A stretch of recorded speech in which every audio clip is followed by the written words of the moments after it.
Capítulo 26. E aconteceu que, quando Jesus concluiu todos estes discursos, disse aos seus discípulos: Bem sabeis que daqui a 2 dias é a Páscoa, e o Filho do Homem será entregue para ser crucificado. Depois, os príncipes dos sacerdotes e os escribas e os anciãos do povo reuniram-se na sala do sumo sacerdote, o qual se chamava Caifás. E consultaram-se mutuamente para prenderem Jesus com dolo e o matarem. Mas diziam: Não durante a festa, para que não haja alvoroço entre o povo. E estando Jesus em Betânia, em casa de Simão, o leproso, aproximou-se dele uma mulher com um vaso de alabastro, com unguento de grande valor, e derramou-lhe sobre a cabeça, quando ele estava assentado à mesa. E os seus discípulos, vendo isto, indignaram-se, dizendo: Por que é este desperdício? Pois este unguento podia vender-se por grande preço e dar-se o dinheiro aos pobres. Jesus, porém, conhecendo isto, disse-lhes: Por que afligis esta mulher? Pois praticou uma boa ação para comigo. Porquanto sempre tendes convosco os pobres, mas a mim não me haveis de ter sempre. Ora, derramando ela este unguento sobre o meu corpo, fê-lo preparando-me para o meu enterramento. Em verdade vos digo que onde quer que este Evangelho for pregado em todo o mundo, também será referido o que ela fez para memória sua. Então um dos 12, chamado Judas Iscariotes, foi ter com os príncipes dos sacerdotes e disse: Que me quereis dar, e eu vos-lo entregarei? E eles lhe pesaram 30 moedas de prata, e desde então buscava oportunidade para o entregar. E no primeiro dia da festa dos pães asmos, chegaram os discípulos junto de Jesus, dizendo: Onde queres que façamos os preparativos para comeres a Páscoa? E ele disse: Ide à cidade, a um certo homem, e dizei-lhe: O mestre diz: O meu tempo está próximo, em tua casa celebrarei a Páscoa com os meus discípulos. E os discípulos fizeram como Jesus lhes ordenara e prepararam a Páscoa. E, chegada a tarde, assentou-se à mesa com os 12, e comendo eles disse: Em verdade vos digo que um de vós me há de trair. E eles, entristecendo-se muito, começaram cada um a dizer-lhe: Porventura sou eu, Senhor? E ele respondendo disse: O que mete comigo a mão no prato, esse me há de trair. Em verdade, o Filho do Homem vai, como acerca dele está escrito, mas ai daquele homem por quem o Filho do Homem é traído. Bom seria para esse homem se não houvera nascido. E respondendo Judas, o que o traía, disse: Porventura sou eu, Rabi? Ele disse: Tu o disseste. E quando comiam, Jesus tomou o pão, e abençoando-o, o partiu, e o deu aos discípulos, e disse: Tomai, comei, isto é o meu corpo. E tomando o cálice, e dando graças, deu-lhe, dizendo: Bebei dele todos, porque isto é o meu sangue, o sangue do Novo Testamento, que é derramado por muitos para a remissão dos pecados.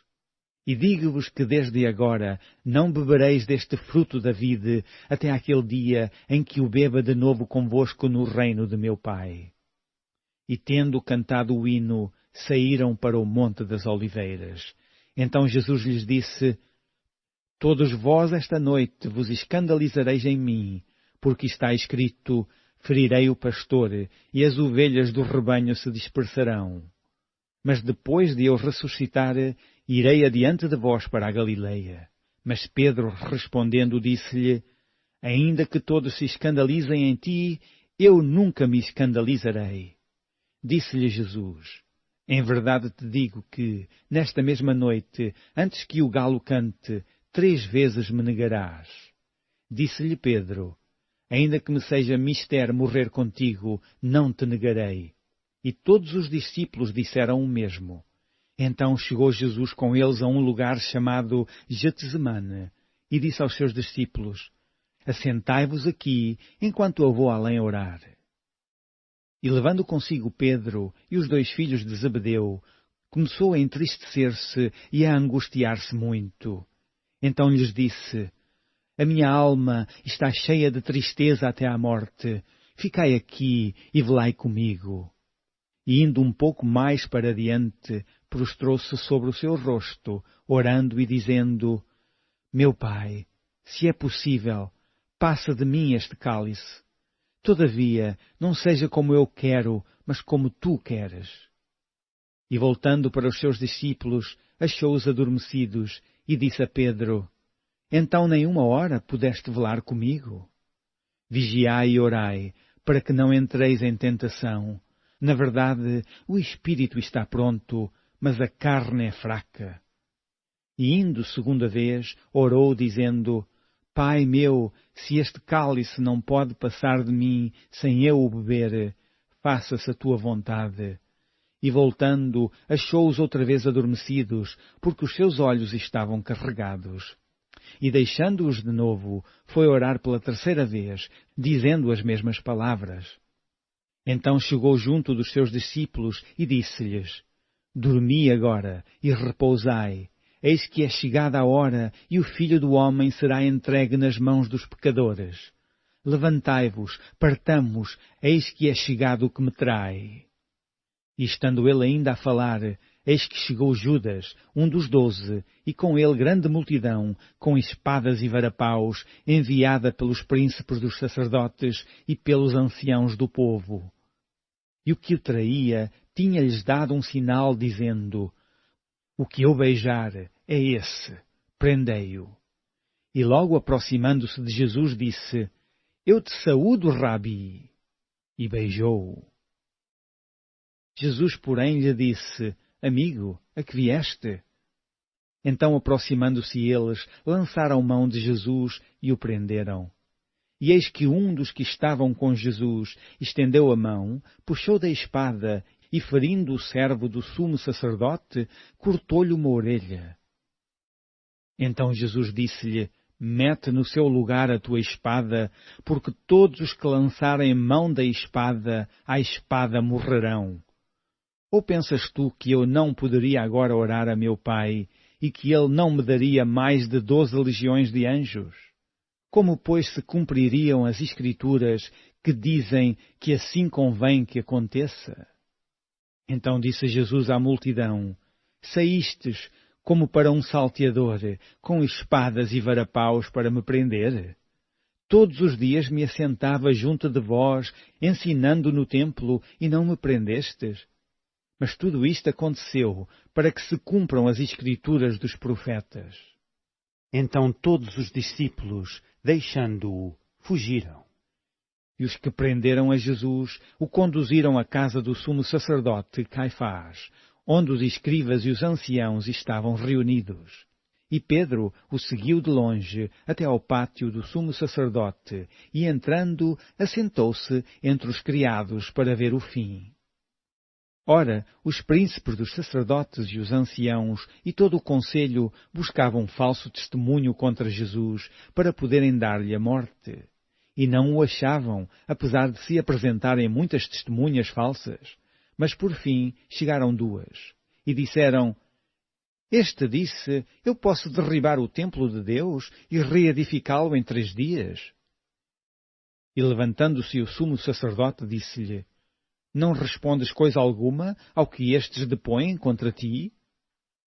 Jesus, porém, guardava silêncio e, insistindo o sumo sacerdote, disse-lhe: Conjuro-te pelo Deus vivo que nos digas se tu és o Cristo, o Filho de Deus. Disse-lhe Jesus: Tu o disseste. Digo-vos, porém, que vereis em breve o Filho do Homem assentado à direita do poder e vindo sobre as nuvens do céu. Então o sumo sacerdote rasgou os seus vestidos, dizendo: Blasfemou, para que precisamos ainda de testemunhas? Eis que bem ouvistes agora a sua blasfémia. Que vos parece? E eles, respondendo, disseram: É réu de morte. Então cuspiram-lhe no rosto e lhe davam punhadas, e outros o esbofeteavam, dizendo: Profetiza-nos, Cristo, quem é que te bateu? Ora, Pedro estava assentado fora no pátio, e aproximando-se dele uma criada disse: Tu também estavas com Jesus, o Galileu? Mas ele negou diante de todos, dizendo, não sei o que dizes. E saindo para o vestíbulo, outra criada o viu e disse aos que ali estavam, este também estava com Jesus, o Nazareno. E ele negou outra vez com juramento, não conheço tal homem. E daí a pouco, aproximando-se os que ali estavam, disseram a Pedro, verdadeiramente tu és deles, pois a tua fala te denuncia. Então começou ele a praguejar e a jurar, dizendo, não conheço esse homem. E imediatamente o galo cantou. E lembrou-se Pedro das palavras de Jesus que lhe dissera, antes que o galo cante, 3 vezes me negarás. E saindo dali, chorou amargamente.